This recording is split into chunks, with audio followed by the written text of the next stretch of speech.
Hello, everyone. Welcome. I'm Lindsay, a member of the CK-12 team, and my colleague Katie and I will be running today's webinar called Customizing Practice. We're so glad you're here with us.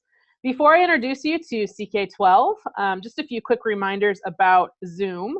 We already have a very active chat window, which is awesome. Please continue to tell us your name, where you're from, subjects you teach, what you're working on with CK-12. Just make sure in that chat window that you are sending your messages that you mean to send to the whole community. Send them to all panelists and attendees. By default, Zoom has it set up where it just goes to panelists, but we want everybody to be able to see your comment in the chat window. So make sure to change that. And then the Q&A window is where we would like you to put your questions that you want answered during our presentation today. We do our best to answer all questions as we go through with some live demonstrations. And then any lingering questions, we always stay on after the hour mark and make sure that we answer every question that's still there in that window. While we don't anticipate any technical issues, if you are having any trouble with video or sound, please let us know in either one of these windows. So you guys are doing this as part of the CK-12 Certified Educator Program. This is week 2. I think you're starting to get the drill by now. For registration, if you're trying to sign up for any additional webinar sessions, you can sign up at www.ck12.org/jumpstart. That is our registration page. If you're looking for information about your assignments, if you're looking for the archived webinar section, if you're wanting to sign up for office hours, you can do all of that on our summer homepage, which is www.ck12.org/certified2017. So let's get started with the heart of our content today. I'm going to turn it over to my colleague Katie to get you started with customizing practice. Thanks, Lindsay, and thanks to everyone who joined us today for our session on customizing practice. In our Groups in Practice 101 session, we covered the basics of our adaptive practice system along with groups and reports. If you missed that session, I highly encourage you to watch the recording or join us for the session in July. In this particular webinar, we'll be covering the following topics: customizing CK-12's adaptive practice into quizzes, so the difference between the two, and then quiz settings and options. Creating your own questions and using the math editor, so options for type of question, settings, and math formatting. And then multi-concept assignments and reports, so including multiple concepts or quizzes in your assignments and what that looks like in our report system. So our main goal is that by the end of this session, you understand the difference between practice and quizzes, you can create your own customized assignments and questions, and you know what reports would look like for each on CK-12. Before we get into the core content of the webinar, we're going to launch a poll to find out a little bit about your knowledge on our practice tool and options for customizing practice. So you should see a poll on your screen that asks you about your current knowledge of CK-12's offerings for practice, quizzes, and multi-concept assignments. So if you'll take a second, the question is, what experience do you have with customizing CK-12's adaptive practice into quizzes or using multi-concept assignments? You have 4 options. Looks like about 2/3 of you have answered. We're waiting for a few more people.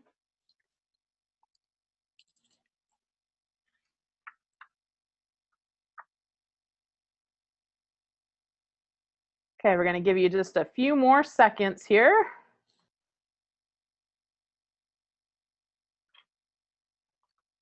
Okay, we're going to end the poll and we're going to go ahead and share the results. Wow, okay. 88% of you are new to CK-12's adaptive practice. We've got a few experienced users with adaptive practice, but that's great. We're so glad you're here today. Like Katie said, since this is about customizing practice, if you still have questions on groups and practice and haven't attended Groups in Practice 101, you may want to do that as well later in the summer. But with that, we'll go ahead and close out on that poll. And we're going to start talking about the differences between CK-12's adaptive practice and customized quizzes. Thanks. So we really want to talk about what those both look like. And so the first thing is, what is true for both of them? I thought it might be easier to look at what's common across them. So within our system, we have 150,000 plus questions, and that's for math, science, and spelling combined together. And any of these can be quick assigned as a modality, either from the practice page or from your quiz modality. The reports for these include your time, the level of questions students got, and their answers. So these are kind of those similarities that are true across both. And then you can access practice via a web page, so a browser from a computer or a mobile device as well, or via the app. And then you have hints that are available. You can turn them off in quizzes, but you could leave them on and allow them to be accessible to students. And so then let's talk about adaptive practice. So our adaptive practice adjusts to students' skill level. So if a student is doing really well, then it will give them harder questions. If they're struggling, it might bump them to easier questions. If they're still struggling, it will offer them these modality recommendations. And that's a question that we get a lot in webinars. What is a modality? So anything on our site, whether that's a text, so what we call a read, one of our interactives, our practice, a video, those are all different modalities and different ways that students can learn a topic. So if they're struggling with practice, it will offer maybe the matching section from a book or a video for them to watch or some other thing that would help them understand as they work their way through. Now, this is a skill building piece, so regardless of the level of question that they're working with, within the adaptive practice system, their goal is to get 10 correct. So they'll see that 100% if they've gotten that goal, regardless of where they worked. And it will save where they left off. So if they start that practice and then they leave and then they come back and try some more, they can continue to build that cumulatively as they work their way through. So then let's look at quizzes. So adaptive practice, a student can get any random number of questions based on how they're doing. Maybe they get all 10 right off the bat and they're good to go. And that means they don't need to spend a lot of time practicing that particular topic. For a quiz, and I put that in quotation marks because we have teachers that use them as quizzes and tests, and we have teachers that use customized practice as regular homework, or classwork. But in that case, you're pulling out of the adaptive practice piece and you're choosing the number of questions that you want students to get. You maybe even choosing the specific questions that they want to get. You can add your own new questions to there. And reports for those are based on the total of questions you gave, because every student will have the same questions that they're working with. Then it would be a standard percentage. So if you had 20 questions and you got 10 right, it would be a 50% there. And then the last part is that students start from the beginning. Because they can be used as quizzes and they work sequentially, then a student, when they accessed it, would go in and they would access that assignment and they would work their way through and they would save it and submit it and they would be done. If you wanted to give them multiple attempts, they could start over and try it again, but it's not the same kind of go in and out and save your progress as there is for adaptive practice. So that's kind of the beginning piece on those differences. They both have, I guess I would say I would use both of them depending on the situation and what I was looking to do with my students. So today, we spend a lot of time on the adaptive practice piece in our Groups in Practice 101. And today we're going to start talking about how to actually customize into that quiz. So I'm going to start by sharing my screen. And we're going to start by saying, okay, well, how do I get to a quiz? How do I start this process? So if you're working off a particular topic, so let's say you were teaching physics and you wanted to go into a particular piece, you could go to that concept page this way. So I could look here, and I could actually look under a particular topic. So if I was going to do electricity and magnetism, I could kind of work my way through here. I could actually just search for a topic at the top, and I could do carbon dating. So whether you're browsing in here or you want to use your search options, you can always get to that concept page and it will pull up your concept. Now, once again, these are the different types of modalities that are offered. In this case, there's even a simulation because it's a physics topic. And I can just go to this practice page. And on the left-hand side right here, I'll see the option to customize. So that's one way to get there. The other way, and we're going to get to the same customized piece right off the bat when we go to here. But so if I go from the home page and I'm browsing my practice, so here's my adaptive practice option. And I went to physics. And I was looking in here, was looking for different options. I could kind of work my way through. I could pick different topics. I could go to an atom, and I could pull up carbon dating, so the same one that we were working with before. And it brings me up to my particular concept. And once again, because I'm in a teacher account, I have the option to customize this practice. So whichever, whether you did this from the practice page or the browse option, when you click customize, it will bump you into your quiz page. So here I have my quiz options. Now, the first thing I'm going to do is I'm going to title my quiz. So demo on carbon dating for June 27th. Oops. And so that will allow me to know kind of what's happening. I could even put a description that says I want to adjust questions there. And that might help me if I'm looking through a number of quizzes in my library in terms of kind of what I'm looking for and what's included in there. Now, I talked about attempts. So I can leave this unlimited if I want a student to be able to go back in and start that over and try it again. Or I could set it for a particular number of attempts if I wanted to actually use it as a test or a quiz so that they only had one shot at accessing this, or maybe two shots at accessing this particular quiz.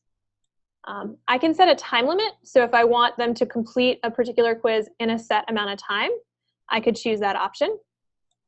And here's where I said you can show hints or you can choose not to show hints. So I could click that or unclick that. I could allow them to see the solution when they're done. And if you wanted every student to have the same questions, but maybe not in the same order, then you could choose to shuffle your questions. So that's kind of your initial pieces, just the simple parts. You're titling it, you're choosing your settings, you're working your way through. And then you're actually getting into the nitty-gritty concept piece. So right now, there are apparently 21 available questions within the concept of carbon dating. So you can simply just say, well, I only want them each to get 15. And if you do that, it gives you a little warning that if you changed anything, this will reset anything you changed. So that's great, but I haven't done anything, so I'm going to save that. And maybe that's all I choose to do. Maybe I say I want them to get 15 questions. I want them all to have the same questions, and then I want to go from there. If instead I wanted to actually edit the content in there, I could click on our pencil icon, which is our little edit symbol across here. See if we can get that to load from there. There we go. And now I can actually see the questions that are being covered in here. So in this case, I could preview the question by toggling it down. It says the unit of decay and constant is seconds. True or false. It gives you an idea on the type of question and the level of difficulty of that question. This one is multiple choice, a short answer, and we'll go through all the question types shortly. But I can simply say, I don't want that question, and it'll go away. Just like our Flexbooks, I could click on something, and I could actually rearrange it. So I could move this up and down. See, I picked that one there. Let's say I didn't want this one. I can drag it. So normally that drag arrow would actually let you drag up and down as you're working your way through. So if I wanted to adjust the order, and we'll figure out what might be causing that little glitch right now, but you can reorder your questions using the same drag arrow options that you're working on. And then you can actually write your own questions. And so we're going to go into adding questions kind of in the second part. But if I was going to create the questions within here, I would add them from this button right here. But before we go in and write our own questions and kind of talk about building your own materials, let's save this for a second. You know, I actually picked 15 there. If I had chosen to choose different ones, I could have clicked or unclicked them. I can also add other topics. So in this case, I could say, well, carbon dating has to do with half-life. So maybe we could talk about half-life. Let's see what we have for concepts involving half-life.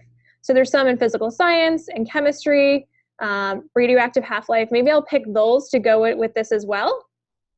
And I could select those questions. And then I could do the same process again. I could edit this. I could pick and choose my questions. So let's say I didn't want that one. I did want this one. I didn't want this one, whatever that looks like. And I could pick and choose those as I worked my way through. So now I have 17 questions from here and 15 from here. If I wanted to switch the order of the concepts, I would just drag from this little number at the top, and it would do the radioactive half-life ones first, and then the carbon dating ones. So that gives you the ability to kind of see this piece and where it's happening. And then we're going to talk about post-customizing as well. So once I've saved this, I'm going to update this piece. And there's always that question of, okay, well, I made this quiz. I can go back to practice and see what practice looks like, because that's where I was working from. I could go to, let's go back to the home page for a minute, and actually pull up that carbon dating piece. So if we look under atoms again, and carbon dating, and I browse for it, I have some options here in terms of CK-12 content, and I could go back to that practice. But if I wanted to see my own assessment piece, so this is the practice here that was there, mine I can find in my library. So now you'll see the demo on carbon dating here. And if I went to that page, then I could do the same thing I would do for practice. I could assign it to a class, I could share it to a group, I could go ahead and edit this some more, and I can even create new questions for this particular topic. And so when we get to that, we can talk about doing it from here or from within the quiz itself. So that's kind of the basic overview in terms of, you know, where you can find the option to customize, whether you're browsing practice or you're coming from a concept page. Some of the basic settings, and then the settings for a particular concept, or maybe even adding other concepts. One last thing before we go, if you just wanted to create one from scratch and you didn't want to start from a customized practice, you can create a new modality from here. So in your library, that create new, these would be kind of your reads or your video modalities or something like that. But if you wanted to create a new quiz, you could do that here, and it would start out blank, and then you would start adding in concepts and questions that you would work with. So that's kind of how to do it from scratch instead of from customizing. All right, Katie. All right, Katie, we're gonna put you to work here. There's lots of questions in the Q&A. Keep them coming. We had somebody say, just how did you get to where you are? So maybe that's something we need to show here in a second, of just how you even get to it. You just showed them how to start a new one, but maybe you just kind of navigate backwards and show them where you are. But some general questions here are, do adaptive practice and quizzes pull from the same question bank? And as soon as you edit practice, does it immediately get called a quiz? So I think back to that slide you were talking about earlier on the differences and the commonalities, maybe show them how to get here and tell them about those two, how those two relate. Sure, so let's start from the homepage again, because I find that that's a good starting place, because most of you might be there, or you can get there from your dashboard.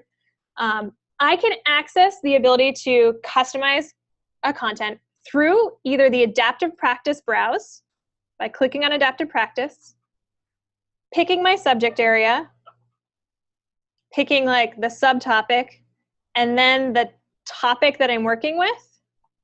And then right up here where we have this download worksheet option, we get this option to customize. So that's part one. I could do it through browse. The other option, if I close that and went back to our home page, would be to go into a concept page. Now you can browse to a concept page by looking at subjects, picking physics, where's our atom section, and our carbon dating section. And that would take me to my concept page. Or your third option to get to something is always to search, and then it will bring up in search your options, and I can click on either the concept itself, or I could filter by assessments and then go directly to that practice as I'm working on it. So any one of those, notice here's all the other options here, any one of those will get you to an option that allows you to customize. So there's kind of multiple pathways depending on where you're coming from. We wanted to make it easy that if you were browsing, you could customize, or if you were in a concept, you could customize. And then if you're starting from scratch, anything that you're building from scratch, you would start from your library. So that's kind of the first place. These questions that you're customizing practice into a fixed set of questions. So you are pulling from the same database of 150,000 questions. And that allows you to pick and choose which ones you might want to use. So yes, students might have seen them already if they've been doing this practice. But you can always write your own questions if you want them to see brand new questions in a particular quiz. So we provide 150,000 questions for you to work from. If you want to use a subset of them for quizzes, then by all means do so. If you want to write your own and add to it so they're seeing brand new questions, you can do that. And yes, the minute you click customize, it is billed as a quote unquote quiz that you're working with. So anytime that you're looking in your library here, so here's my library, here's this demo, and notice that it's tagged as a quiz right here. That just means it's a customized practice. Now, many teachers will choose to customize practice and give it as a quiz or test, but you can give it as a regular practice. You just have to understand that it's not going to do that same adaptive component because you've fixed the questions, and we don't want to override your choice in questions. So in the same way that you can attach a quiz, or sorry, in the same way that you can kind of attach a practice to a Flexbook, for any of you that were in our advanced Flexbook editing class this morning, right here on the side, you'll see this option to embed. And that embed code allows you to take this particular quiz just like you would a practice and use that and embed it using our multimedia tool in a Flexbook. You could do the same thing in another system. Most of our learning management system integration pieces, such as Schoology and Canvas, anything in your library that's some sort of read modality or practice quiz modality, you'll be able to assign within your learning management system. So you don't even have to worry about this embedding piece. You can actually just access it directly from that learning management system. And then we had a question about one of the numbers in here. So let's go back into this quiz for a second. This 17 out of 75, our system starts by randomly choosing a number. And if you readjust this number, let's say I change this to 16, and then I clicked out, it's going to warn me I'm changing my settings. That is every time I do that, it will randomly pull 16 questions. The minute you want to edit which questions, then you'd click on that edit option, and then you could start seeing the questions, and you can say, I don't want that one. I actually want to add these two from here. So you'll see all of the available questions that you have made or that CK-12 has made in this quiz in that option. So it does start by randomly choosing, and then you have the option to edit and go from there. Okay, we have lots of questions coming in, which is awesome, but there's a big chunk of them that are talking about building questions and writing your own questions. And so I think that might lead into the next section that we're trying to cover on creating questions. So I'm hoping, Katie, that if you do a little demo on that, that it will knock out a lot of our users' questions. Sure. So you saw the ability to create new questions on that page itself. And if you're doing it from within a quiz, you can add a question here simply by clicking on the Add Question option. And this will bring you into our question editor tool. And so the first thing is there are a number of different types of questions that you could create. And in order to show you what that looks like, I'm actually going to switch screens and show you a bunch of sample questions just so you can see the different choices there.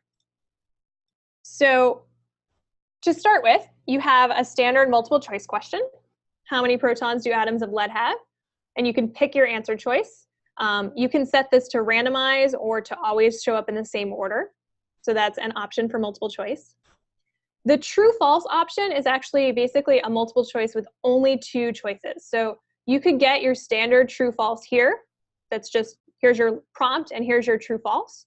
Or you could take that same question type and show it where you have kind of a 2-option piece, but you're really kind of saying, I want one of these 2 options. Either of those you would build using your true-false or really your 2-question choice option there. If we move on, you could also get a select all that apply. So here I could choose multiple answers. So, and then if I checked it, it would say, oh, look, I got 2 out of 3 of those correct as I worked my way through. So kind of still that same, here's your prompt, here are your choices, and you're going to answer 1 or more of them. We have 2 that require students to write their own answers. So one is just a short answer piece as you're working your way through. So I believe when I looked this up earlier, it was fullerene, which is great. It doesn't matter if I capitalize it or not here. So they could just type in that piece. Those max out at 3 distinct words just because we don't want the computer to have too many different variations to work off of. So you're trying to keep those to really just a couple word answers that a student would go in from there. Then the other option is to do what we call fill in the blank, where instead of having an answer choice at the end, I can put 1 or more blanks within the question itself. So I could actually type in the number here and check that answer as they're working their way through. So those are the question types that you'll see probably the most within our math and science content because they're our oldest question types. And recently we developed a couple of new question types. So you are welcome to build using the same. So let's go through those as well. So the first one is this idea of highlighting. So when I highlight, I can click any part here and I can say, these are the letters that spell this long I sound. So you can do this at the whole word level or multiple word level, and you can kind of play around and see what that looks like. You'll notice it's a little bit bigger because it's often kind of kids like clicking on an iPad trying to make sure that they have enough space to actually choose their options. So that's one choice, kind of highlighting key pieces of information in something. And the other new type is what we call our drag and drop, which is really a categorizing option. So in here I have a short I, so disc would be a short I, fry would be a long I, and then let's mess up the other 2 so you can see what that looks like. And it would say these 2 are accurate, these 2 I flip-flopped as I worked my way through. So you can build that kind of with your categories and your different answer choices there. And then the last question is our ungraded question type. So in this case, it's an open discussion question. The formatting is actually a little off because this is showing up in one of the Plix that we have, one of our interactives, but I just wanted to pull up just the question for you to look at. And you can ask a question and it's not going to mark your answer right or wrong. So in this case, it kind of links them to look at the Plix Corner Cafe, or you could just discuss your answer with your classmates or post an answer in the response. But it allows them to kind of click on that and not have it marked as incorrect or as correct. They get correct as they move forward from there, but it's not going to mess them up because it's really a chance for you to put some of those broader questions into the system or into our interactives. So those are your question types. So now let's go back and look at what that looks like kind of in terms of the actual piece. So the first thing you would want to do is pick your question type. So here's my multiple choice options. If I change this and I do like a fill in the blank option, it will change the format of this question. But regardless of what I do, you're going to want to always put in your prompt. So here would be your question prompt. For a fill in the blank, I would want to highlight something and add that as an answer. And that would allow me to say, okay, I am asking what? I'm asking kind of this prompt piece as I work my way through. I could put a full solution if I was going to show that. And I could add hints to this question. So what are we talking about today? So we're talking about building questions, so that would be our question prompt. And then I can set my difficulty level. And because I made this within the concept of radioactive half-life, it's already tagged to that. If I need to add something new, I could talk about, let's say, decay, and it would search my options, and I could talk about growth and decay if I wanted to tag it with something else as well. You can add any of these other details. Now, our question editor looks just kind of like our regular Flexbook editor. So you can do the same things in terms of I could add an image from here, you could insert a video from here. I know we have some of our hints actually have videos in them to kind of prompt a student to look at it that way. I can use the math editor piece right here. So it would pop up a math editor. We talked about that within the Flexbook session that we worked with this morning as well. But basically you can kind of click in here, say I want to build an equation. I want to say that equals, and then you could kind of start typing it if you wanted to. But if you know LaTeX coding, you're welcome to update that way. If you want to otherwise just kind of work up here, you could work up there and type in pieces and preview what you're working with. So if you're looking to use that math editor, definitely check that out. That will help you with formatting, and that would just put that content within this piece. So let's see if we can add some spacing in there so you can see it. So all sorts of different options as you're working your way through, but you do have the same kind of formatting options that you would for our general editor when you're formatting question types. Now, if I did this and I switched this and I made this a, let's say, short answer option, it's going to delete my answer choices. So this is why you're going to want to pick your answer, your type first, because your answers are going to be based on the type of question that you're asking. So in here, f of x, question prompt, I could do this. I could say, which is the independent variable? And yes, I'm aware this does not match the concept we were just talking about. So I could go in there. I could say, x is my independent variable. Here's a case where I could add another alternate answer. I could say kind of your x-axis or something like that shows it. So, you know, whatever those options are that you wanted to put in would allow you to put a couple of different alternate answers. So if there's maybe 2 ways to phrase something, or even 3, I think, you know, you don't want 20 different options for what a kid is looking for. In that case, I might pick a multiple choice question. But definitely options for working from there. But regardless of how I do this, once I click submit on this, I can preview my question. So I could look at what it looked like there if I wanted to do that, or I could say, which actually, let's see what that looks like kind of on an iPad. So here's my question prompt. I could type in an answer. Oh, great, that works really well. If I went back and I changed this to the other option, which is going to clear these answers. So let's go in here. Oh, sorry. Once you save it and submit it, it fixes your answer type or your question type because it's now actually created that question. So if you did want to change a question type, you would need to build a new question once you've saved it all. But while you're doing that first initial piece, you can kind of pick and choose your question type. Now, I made this within a quiz. So when I update this and I say I'm all done and set to go, you'll see, just like if you added sections to your Flexbook, that your new question that you wrote is down at the bottom of kind of wherever you were working with.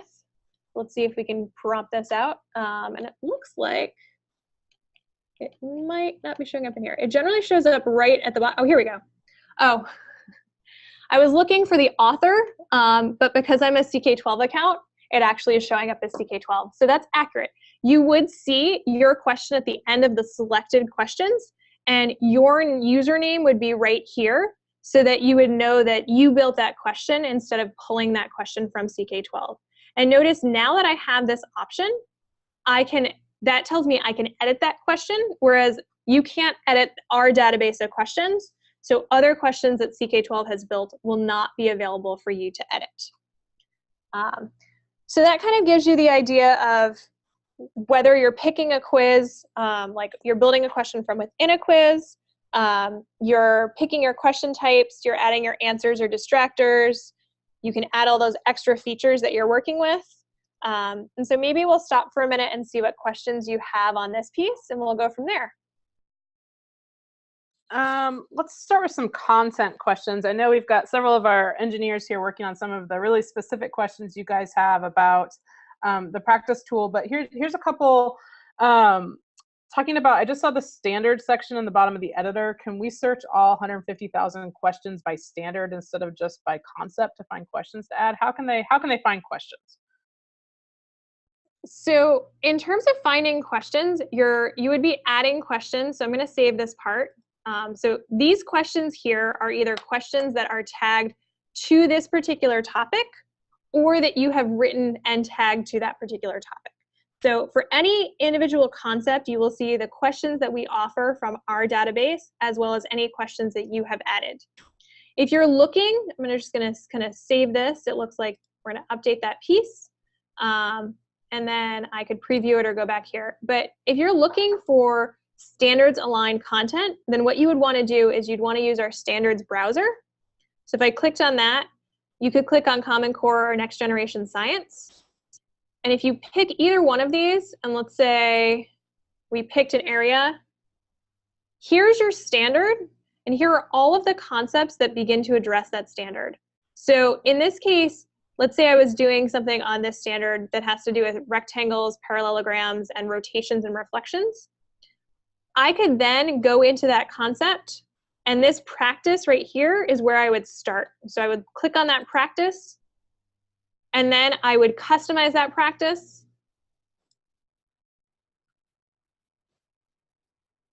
And then now I have those questions to work with that meet that standard. So from within a particular, from within the quiz building option, you have the option to kind of pull concepts. But if you're looking for standards, you're going to want to start by looking at the standard, going to the concept, and adding it that way. Okay, we have some questions about when users create their own questions, are other people able to see those? And a question on, will these quizzes that users are created, are they going to show up under the community contributed tab? So at this point, no is the answer to both of them. You'll be able to see your content sometimes in that community contributed tab, but because a quiz is really like an assignment, at this point in time, it's just living within your account. Other users will see that practice option. You could, if we go back for a second, I'm gonna leave this page and go back to my library.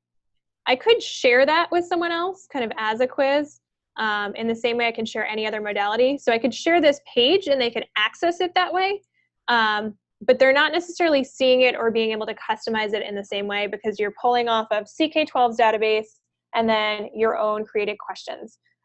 So that is currently something that has been raised before, and we always talk about different ways to enhance our content and our offerings in the future, but at this point in time, that lives in your world. Think of it as your personal assignment, and you could share it as is, but there's not really the same way to kind of adjust it because customizing it would start from the practice option, kind of where you are as well. Okay, we have several questions that are asking about reports, which is going to be part of the next section that we cover here. So actually, I'm going to let Katie catch her breath for a second. We're working on all of your questions in Q&A, and I want to take a moment. I'm going to steal the screen back here. And we told you that we've been traveling around the country interviewing a lot of teachers and students who are using CK-12 in the classroom and kind of as part of our 10th anniversary celebration. And we spoke with a math teacher named Jonathan Waters from El Paso School District in Texas. And he was using adaptive practice and quizzes and lots of different ways. So we're going to show you a quick soundbite from him on the kinds of things he's doing in his classroom. So the practice, and especially now with some of the updates, has become more adaptive to where the students are working on different questions. The more questions they get right, they seem to get more challenging. You know, I've noticed as I go around help kids, question number 5 for one student is not question number 5 for another student. And as a teacher, it benefits me because it challenges the students to their level. I think I had a student earlier talk about how it's kind of adjusted to her and it kind of keeps her engaged. And then also too, it helps me kind of see where these students are at. And then the quizzes I attach to the practices that come from that question bank. Those tend to use the same questions for every student, but then again, at the same time, the real-time feedback is something I like too. So the kids, they take the test, they know immediately what their grade is. They don't have to wait for me to grade a paper, grade an assignment, and then on top of that, they can go back and review and see, okay, I'm missing these types of questions, or I'm doing well in the medium type of questions, but I'm missing the hard questions. And so if they choose to, they can even go back to the practice and kind of work their way back to some of those harder questions.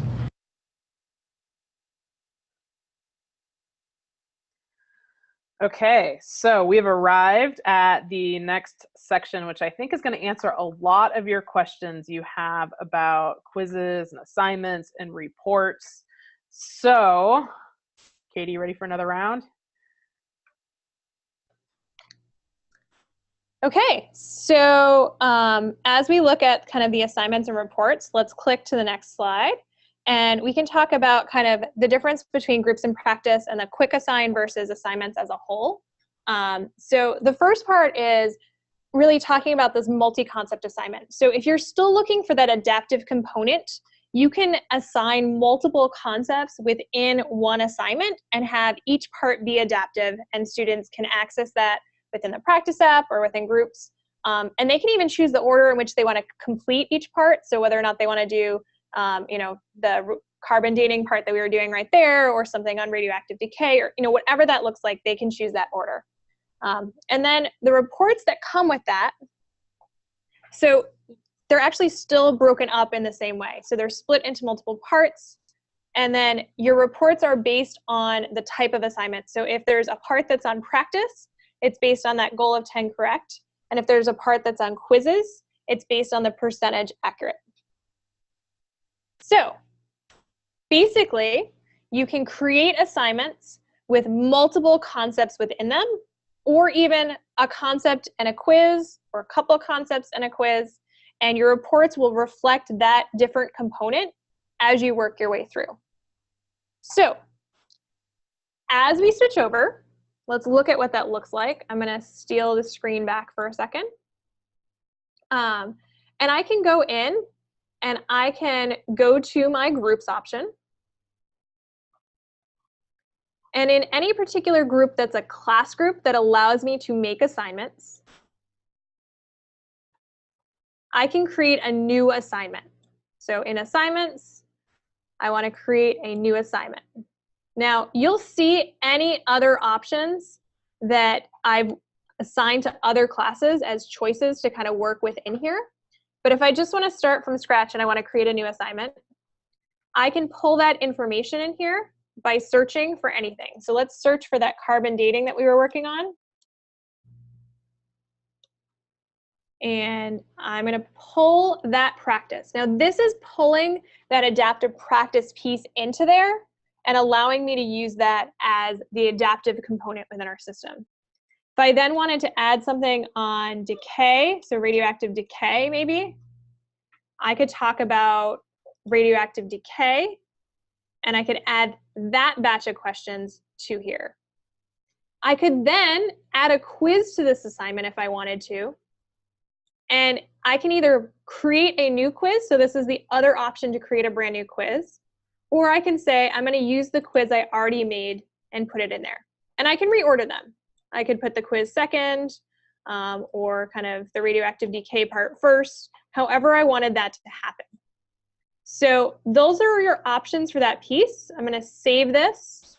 It's going to prompt me to make an assignment, demo for June 27th. And I can save that particular assignment. So you're really searching for your concept, adding each concept in, and then adding maybe a quiz if you wanted to add a quiz. These are all options. You don't have to kind of go from there. Once you're saved, just go down to the bottom. So let's go to the home part, and you can usually click done and add out of there. So we should be all set. So let's go back to our assignment options. And now you'll see the demo for June 27th. And if I click on that, you'll see that there are 3 parts. There are 2 concepts and 1 quiz. So this is adaptive, and this is adaptive, and this quiz, I fixed what questions and types were in there. I can choose a date if I'd like to. or I could delete the assignment, or I could assign it to my class. So I'm going to assign that to my class. And then let's look at what reports might look like for that. So if I go over to the reports section here, I can see that my class, well, they worked on the thing I assigned earlier, and the assignment I just made, nobody started, not surprisingly. But if I click on the one that we did earlier, you can see this particular assignment also had 2 adaptive components and a quiz attached to it. So in this case, most of the students hit their goal of 10 correct on the practice. One is only probably partway through that piece. And then for the quizzes, they've worked their way through, and maybe they got, you know, an 81% here or a 94% there, because those are fixed. So it would be that percentage correct out of the total. So you can see kind of the different pieces. If you wanted to see any particular score, so I could click on this percentage, and it would load all of the practice details for this student and this assignment. So in here, I can see the answers, what they were getting right or wrong, how they're doing in there, and it shows kind of all of those pieces. So your option kind of to assign work is through the quick assign option on any page, or within groups to kind of create that new assignment. And then your assignment report is going to reflect what that looks like and how students have done on each part as we go through. So I think we also had a question about printing pieces. So when you're going to your assignment options, here you already have the option to kind of create those new questions. You can actually download the PDF of your quiz here. So that's definitely an option to print your quizzes. If I looked at the assessments for here, the practice itself as well, then the same deal, I could kind of download that practice. But remember that our practice is adaptive. So if you choose to download a PDF of the practice, it will create a randomly generated one from there. And it won't necessarily, depending on the questions, it may pull all of them, or it may pull a subset if there's, you know, hundreds and hundreds of questions for some of our topics that are kind of core content. So it would pull a subset of that for there. So you may just want to check to see what that looks like. If you want a specific set of questions on that printed sheet, then you'd want to use that quiz option and pick and choose your questions and download it that way. So I think that shows you kind of some of those options as you're working through. I know we have a ton of questions in here, so let's see if we can answer maybe some more of these as we work our way through.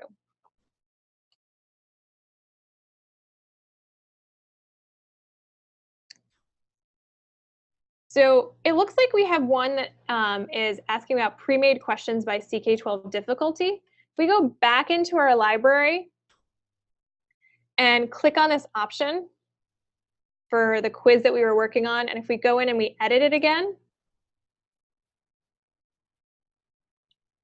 I can go into any particular topic, and I can choose to pull my questions from here. So here you can see I have easy, medium, and hard questions, and this little drag arrow option, we're going to figure out why it's showing up there and not on the questions that I have, so we'll get that fixed shortly.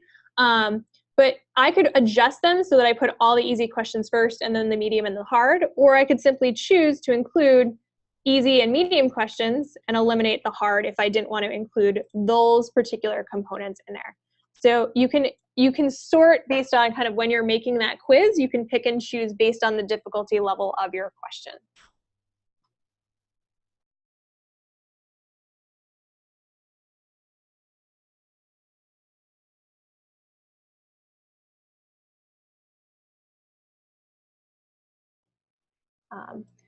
So it looks like we're getting some other questions that kind of ask outside of our question tool. So if you're looking for things like a polling system or a system that asks a particular type of question that's not one of our current types, I would recommend looking at maybe other learning management systems or integration, or building your own questions that are similar to that type of thing, and then you can see students' answers.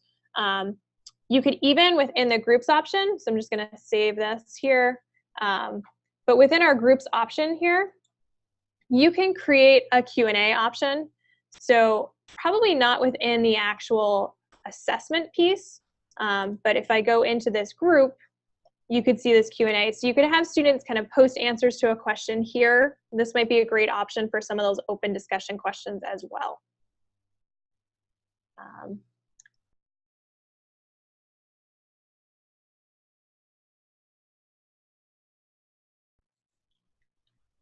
So it looks like we have a ton of questions, and we went through kind of the core content to give you those pieces, but we have enough time to continue to answer some of these as we go through, and maybe we'll ask ones that will help the whole group of people. So it says here, can we keep track of what students are doing live while they do adaptive practice? The answer to that question is not really, not like instantaneously live. As soon as they submit their work, you can see it. So if they do some work and then they click submit and they update, then you can see that work. But as they're working their way through questions, the system is adapting to them. So it's not creating the report there. It will create the report every time they click submit. So if they've done some practice one day and they do some more the next day, you'll see those updates, but you won't necessarily see them all instantaneously as they're working on their way through. We have some questions in terms of visually impaired students. We don't have a voiceover option built into our system, but we are a web-based program. So this question comes up a lot in terms of accessibility. So you can see what particular programs will do text-to-speech option that will read that if there's something specific that you're using. I'd love to hear particular programs that you guys are using to see how that interacts with our system and how that might be working. And then we had this question about a variable-based question. And actually, I think this is something that I didn't totally include, but is a great time now that we have a little bit of time to go through what that looks like. So if I was going to actually, let me start from the concept page so you can see what that looks like if I was going to create a question from there.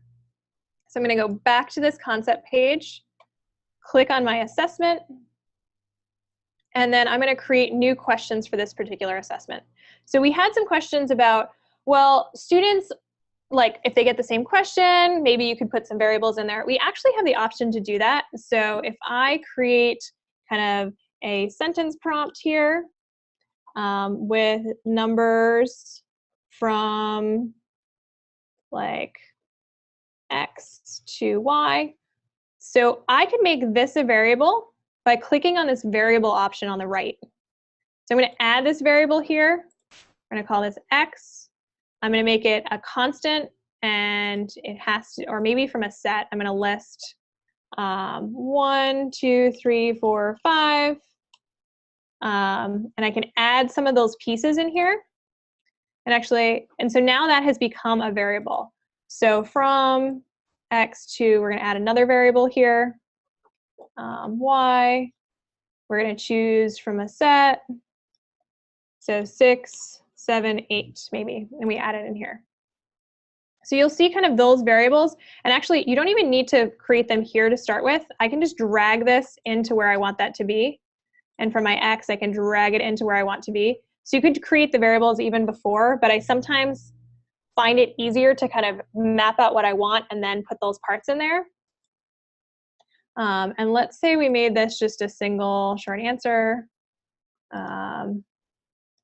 Is helpful, or maybe even true or false, to make our life a little simpler. So if I did that, and then I saved this question, I could preview this, say on a desktop, what it would look like there. And this one popped up 4 to 6. If I did it again, now it's giving me 2 to 7. I can kind of, this one happened to get 2 to 7 again, 1 to 8. So this is kind of the practice pieces I'm working through. So that puts in different numbers. You'll see them occasionally throughout our system as we build some of them. As we continue to enhance our features, just know that we started with basic questions that are working in there, and so the core content doesn't include those, but you might see some, and you are always welcome to build your own. Katie, a couple things maybe you could show that would help. Do you want to show them how to access the help desk because we do have a lot of resources that people can search for as they have questions with customizing practice. And then also maybe that tools and apps link in the footer again to answer some of those questions about LMSs and some of the tools. Sure. So in the top here, there's this great help option. And as a teacher or parent, this might be kind of your useful piece. And here's your options on groups, flexbooks, practice, and quizzes. So I could go to practice and quizzes, and it has all these pieces. How do I create a quiz? Advanced editing for my quizzes, overviews of practice versus quizzes. So those little articles might be super helpful in terms of saying, oh, that's what that does. That's where it is. This is how it works. Our support team has been amazing kind of building those all up for us. So definitely check out our help center if you have kind of some of those nitty-gritty questions that you're looking for as you work your way through. The other option is at the bottom is our tools and apps link. And so that, in addition to our Flexbook app and our Sims app and our practice app, below that is our current integration with Google Classroom, Edmodo, Schoology, Canvas, etc. What that looks like on there, and I know Google Classroom is updating with us, and Blackboard is updating, so as those get updated, those will get refreshed with the newest information. But definitely check out those two places, because that will answer a lot of your learning management questions and a lot of your just general CK-12 questions. Okay, so just to be conscious of time here as we're approaching that hour mark, I want to go ahead and share with you your assignment and do a little bit of wrap-up information, but we're still working our way through your questions, so keep the questions coming to the Q&A window, and we will stay on after and address them. But for now, I'm going to steal the screen back and show you guys what we have in mind for your assignment. If you are looking to be a CK-12 certified educator, we do ask that you complete an assignment after each session that you attend. So you can view this assignment at www.tinyurl.com CEP17 quizzes. So you can write that down, or it is being blasted out in the chat window. You guys are also going to receive it in an email. It takes us about 24 hours to get the recording of any session updated on our website, and then the email recap of what happened in the session will go out to you about 24 hours after the session occurs. So this is your assignment. We've got a bunch of different sections on here for you about quizzes and practice and customizing practice. So hopefully that will help you review today's content. If you're ever looking for an assignment, or you want to view the archived videos, or you want to sign up for a 30-minute office hour session with the CK-12 staff, you can do all of that at our summer program page, which is ck12.org/certified2017. A few upcoming sessions that might be of interest to you. Tomorrow, we start off the morning with using Flexbooks with students. So if you've been working on Flexbooks and you want some ideas of how to incorporate those into your classroom, we've got a lot of different teaching strategies of, things you might not have thought of that would be helpful in using Flexbooks and increasing student engagement. Similarly, we have the using practice in groups with your students. You guys seem pretty excited about this idea of practice and groups and quizzes. So we'll give you some tools for how to actually use that in your classroom. And then Thursday is the first Maximizing Learning with CK-12 session that we're offering this summer. We envision that to be the 7th session of your series of 7. If it works out that way, awesome. This is where we kind of have the culminating session. We're going to have some panelists, and we're going to give you some information about how to ask for your official certification and get your badge. If you need to sign up for any of these sessions, you can do so at ck12.org/jumpstart. As always, every session we invite you to give us some feedback. This is the same feedback link for every session we do. TinyURL, CEP2017 feedback. Tell us what went well. Tell us what we can be doing better. We do check these after every webinar, and we try to make revisions according to your guys' feedback. We appreciate it. So thank you. As you guys have questions, again, Katie just showed you the help desk. I think that'll be a great resource for you. If you are stuck and you need some a personal touch here, you can email support@ck12.org and we will get your email and respond. And then we have a pretty active social media flurry happening at the moment. So get on Twitter, get on Facebook, and you can tag us at CK12 Foundation or hashtag CK12 Foundation. So if you need to sign off, you may go ahead and do so. But we have a lot of questions that we're going to continue to answer. So kicking it back over to Katie. Great. So we had a question that had to do with sharing or creating separate quizzes for each class, so there's no sharing. I wanted to show you one thing when you do want to share the same assignment, as well as kind of thoughts on different ways that that works. So if I was in that groups option, I think you guys can all see my screen at this point, and I went into that class, you'll notice that all of the assignments that I created for any particular class that are in my account are available across classes. So if you did want to assign the same quiz for multiple classes, you're welcome to do that. You are welcome to use that shuffle option so that they get, a different question 1 option in there, or you can create variable questions. So there's kind of a couple different ways you can address that piece. You can either create a whole new quiz, or you can use variables or shuffle questions and see kind of how that works and what you would like to do.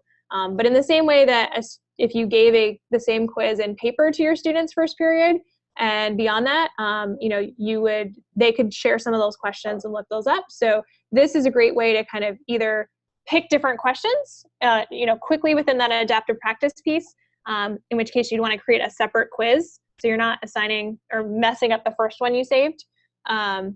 But totally multiple options as you work your way through.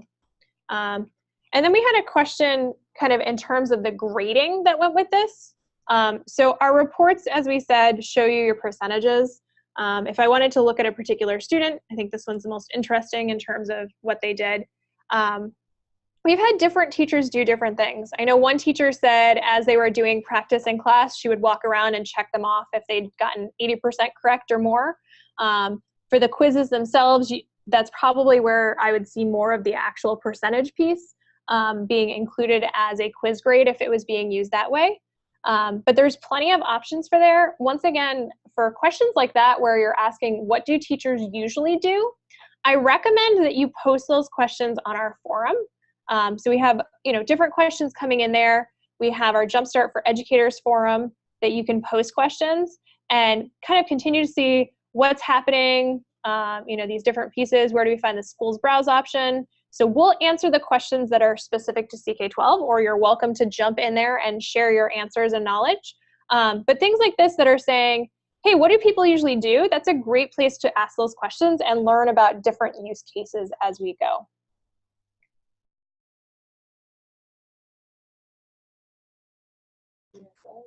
While I'm there, I just want to note we had a user last week that said they are a homeschooler and really thought that it would be useful to have a forum that allowed homeschooling. So we actually added that in here.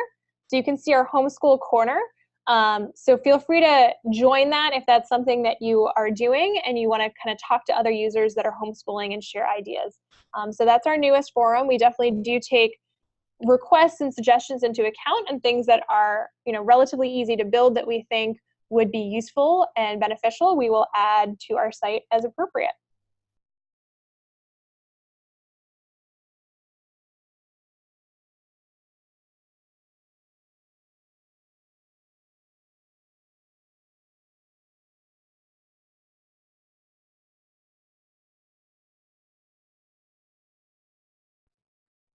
Okay, so we had a bunch of kind of standardized related questions, whether it's a test for a particular state or general standards. And so I would answer those in a couple ways. One, we did pull Common Core. Next Generation Science has a similar browser. So let's show you what that looks like. So high school, let's say physical sciences. And once again, for any particular topic or standard, it gives me that particular standard and the related concepts that work with that. So I could go into any of those and access the matching practice. And then those questions would be related to that standard. So that was kind of one piece of the question. The other one is, do we incorporate questions from standardized tests? So at this point in time, We haven't incorporated many of them. I know we had some general practice kind of test prep piece at one point in time. So there may be some scattering, but we've built our own questions without using others, in that we, in general, are wanted to make sure we had full rights and full access to those. This has come up a little more recently, so I think we'll look into that some more and say, how might we incorporate some more of those questions that are for some of the newer standardized tests, if they are available. But we want to make sure that regardless of what else we do to add to this, that we are staying within our copyright and our mission to make it free and to not worry, allow you to use those. So that's kind of our primary piece before hitting any particular set of standard questions.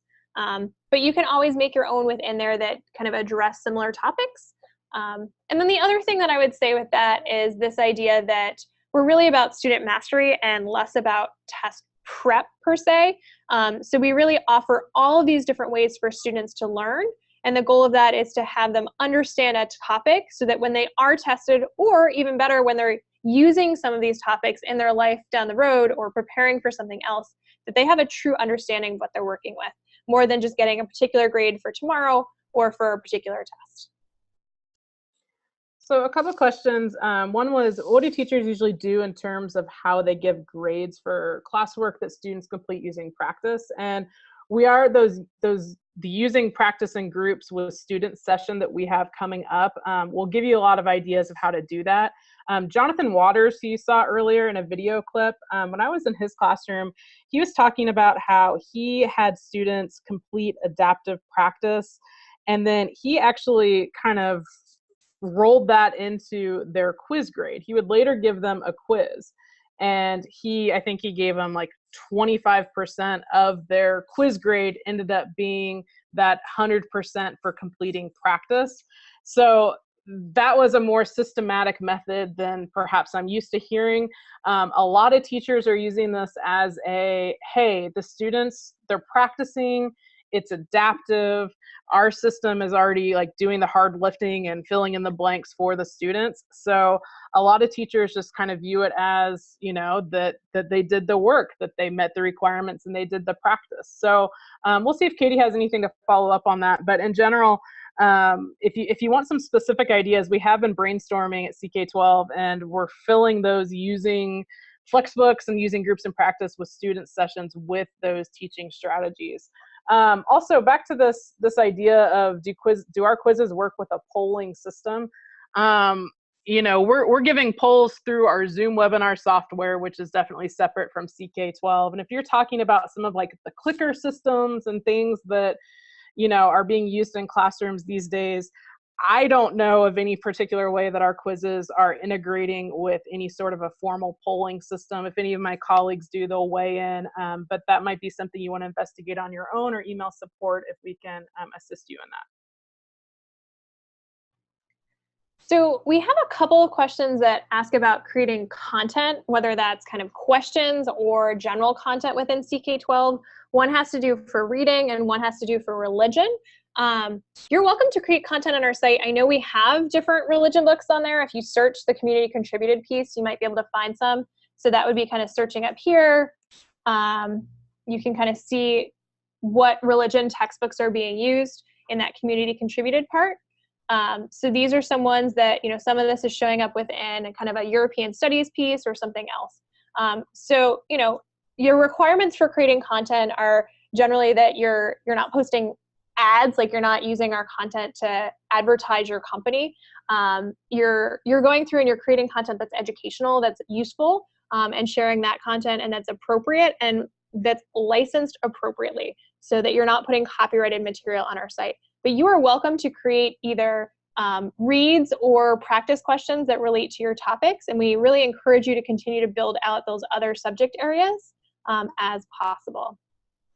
And then we had just a general programmatic question. It says, is there a reason we can't get copies of the Q&A within a session? So we answer a lot of these questions live, and we've actually had so many participants and so many questions that we've been working with that we thought it would be better to kind of compile those questions and give you some general pieces, and so that you have that answer and not just, hey, someone asked this, and then it's marked as being answered live. But we really wanted to create that resource. So Over the course of this program, we will be putting together a kind of large Q&A compilation of these sessions. So we will get that to you. It will not happen overnight. We have 2 sessions a day for this whole program, and the whole office is 35 people, let alone the team working on this. But we will get you a variation of the Q&A from this program.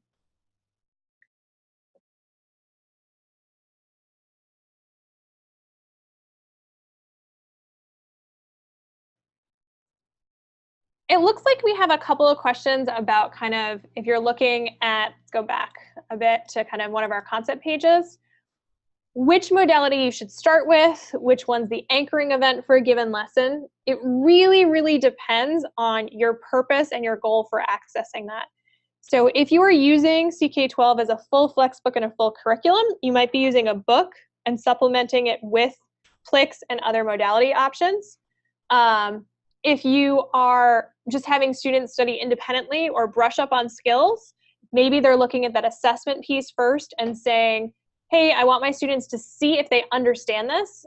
So I know this is particularly true in some classes that are based on other ones. So if you are going into, a calculus-based physics class and you want to make sure they understand the conceptual components, or a higher math class and you want to make sure they understand the pieces, maybe you're using some of these modalities as kind of that filling in the gaps and seeing how they're doing. So in that case, maybe the assessment's right. I would say kind of your interactives are great warm-ups or great pieces to include as students are reviewing for pieces. So it really kind of depends on what you're working with and the goal of any particular concept that you're working with, or full flexbook, or kind of just what you're doing in a particular lesson on any particular day.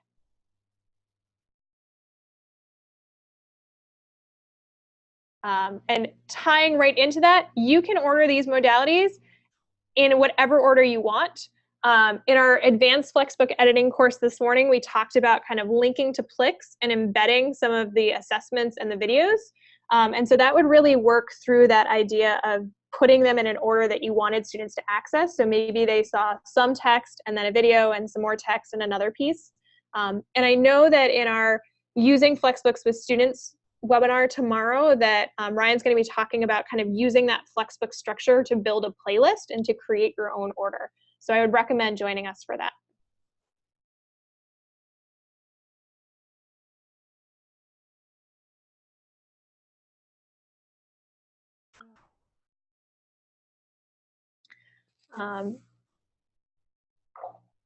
We have one piece here that is, it asks about a short answer or fill in the blank, and do extra spaces make a difference? Yes, you would need to put in different options, and that's a case where when you max out at 3, that you would need to kind of the x plus y equals 3 has 5 different pieces in there. So our system allows for up to 3 words within a short answer. So you can go from that piece. So I would say you can either teach your students to kind of say, if you're creating questions, don't put spaces in your equations. If you wanted to make those short answer pieces, or you could use some of our other question types to answer that part.